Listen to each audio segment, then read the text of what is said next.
Selamat siang, perkenalkan nama saya Pandey Putu Risma Yulia Dewi, absen 32. Di sini saya akan menjelaskan materi tentang aspek keperilakuan pada audit internal dan komunikasi informasi akuntansi. Yang pertama ada motivasi pada bagian yang diaudit. Motivasi merupakan alat bantu keperilakuan terbesar bagi audit internal. Dalam teori memotivasi, dikenali apa yang disebut dengan 5 kebutuhan pokok Maslow. Dua dari kebutuhan pokok tersebut adalah yang pertama, kebutuhan menjadi bagian dari organisasi. Bagian dari keseluruhan organisasi yang berdedikasi untuk memperbaiki operasi organisasi tersebut. Yang kedua, ada menghormati diri sendiri dan orang lain. Adalah auditor mengidentifikasi tindakan-tindakan pihak yang diaudit secara langsung sebagai bagian dari usaha audit. Selanjutnya ada kaitannya dengan gaya manajemen. Terdapat 4 gaya manajemen secara umum.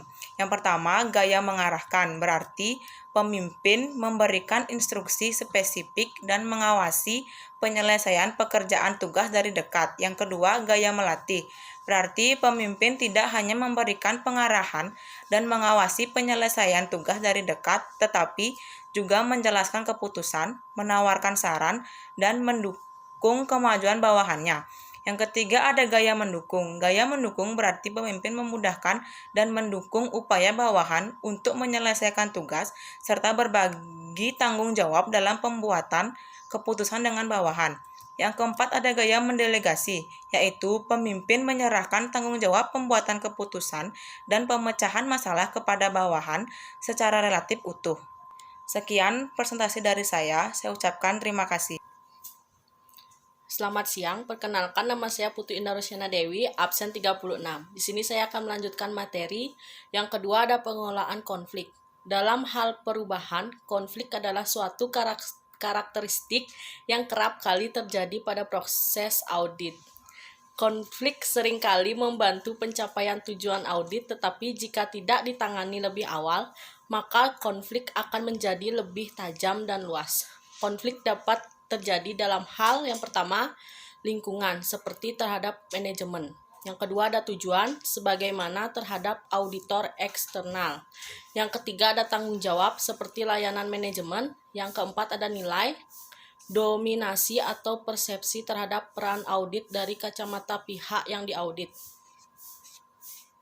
Di sini ada 4 metode khusus yang secara umum digunakan untuk menyelesaikan konflik. Yang pertama, arbitrasi, yang kedua mediasi, yang ketiga kompromi, yang keempat langsung. Materi kedua ada komunikasi informasi akuntansi. Yang pertama ada teori komunikasi.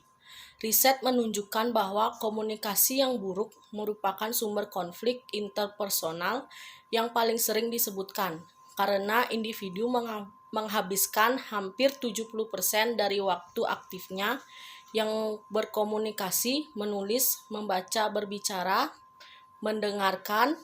Tampaknya wajar untuk menyimpulkan bahwa salah satu kekuatan yang paling terhambat keberhasilan kinerja kelompok adalah kurangnya komunikasi yang efektif.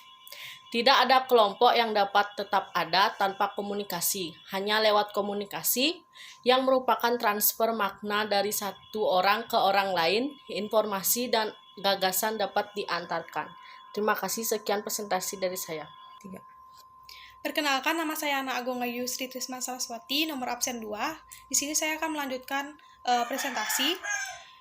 Selanjutnya ada model komunikasi.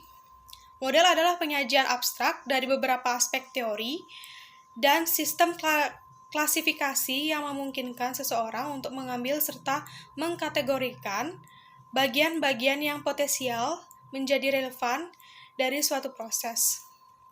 Model-model tersebut membantu menetapkan batasan terhadap pertanyaan, apa saja yang menjadi bagian dari komunikasi, dan memberikan struktur bagi komponen-komponen dari proses tersebut. Berikut adalah model-model dari komunikasi diantaranya. Yang pertama ada model Laswell. Yang kedua ada model Shannon atau Weaver. Yang ketiga ada model SMCR Berlow. Yang keempat ada model Wesley McLean. Lalu yang kelima ada model pemutusan komunikasi.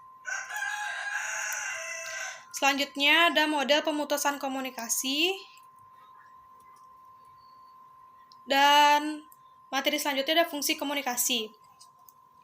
Komunikasi sebagaimana yang dijelaskan oleh Robbins memiliki 4 fungsi utama dalam suatu kelompok atau organisasi, yaitu pengendalian, motivasi, pengungkapan emosional, dan informasi. Komunikasi bertindak untuk mengendalikan perilaku anggota dengan beberapa cara. Setiap organisasi mempunyai hierarki, wewenang, dan garis panduan yang harus dipatuhi oleh karyawan. Komunikasi membantu perkembangan motivasi dengan menjelaskan kepada karyawan apa yang seharusnya dilakukan. Fungsi terakhir yang dilakukan oleh komunikasi berhubungan dengan perannya dalam mempermudah pengambilan keputusan. Komunikasi memberikan informasi yang diperlukan oleh individu dan kelompok untuk pengambilan keputusan dengan meneruskan data yang dapat digunakan untuk mengenali dan menilai alternatif pilihan. Selanjutnya ada faktor-faktor yang mempengaruhi pada komunikasi. Ada dua aspek sumber yang dapat mempengaruhi proses komunikasi, yaitu yang pertama ada kredibilitas sumber. Secara umum bahwa semakin kredibel sumber dari suatu pesan, semakin besar efektivitasnya. Kredibilitas sumber merupakan suatu bangunan yang multidimensional. Riset-riset empiris mengindikasikan bahwa kredibilitas sumber terdiri atas 3 faktor. Ketiga faktor tersebut adalah, yang pertama ada kewenangan seberapa andal, terinformasi, memenuhi kualifikasi, lalu ada kejujuran seberapa aman, jujur, ramah, menyenangkan, dan menariknya sumber itu dipandang. Yang terakhir ada kedinasan, seberapa agresif, kuat, berani, dan energiknya sumber itu dipandang. Lalu yang kedua ada keamanan antara penerima dan sumber. Komunikasi yang efektif akan lebih mudah terjadi ketika sumber dan penerima adalah serupa. Tingkat kesamaan atau perbedaan tersebut ditentukan oleh 2 faktor, yaitu yang pertama, kesamaan demografi, misalnya usia, pendidikan, jenis kelamin, dan negara. Lalu ada kesamaan kognitif, misalnya kesamaan dalam sikap, nilai budaya, dan keyakinan. Baik, sekian dari presentasi saya ucapkan terima kasih.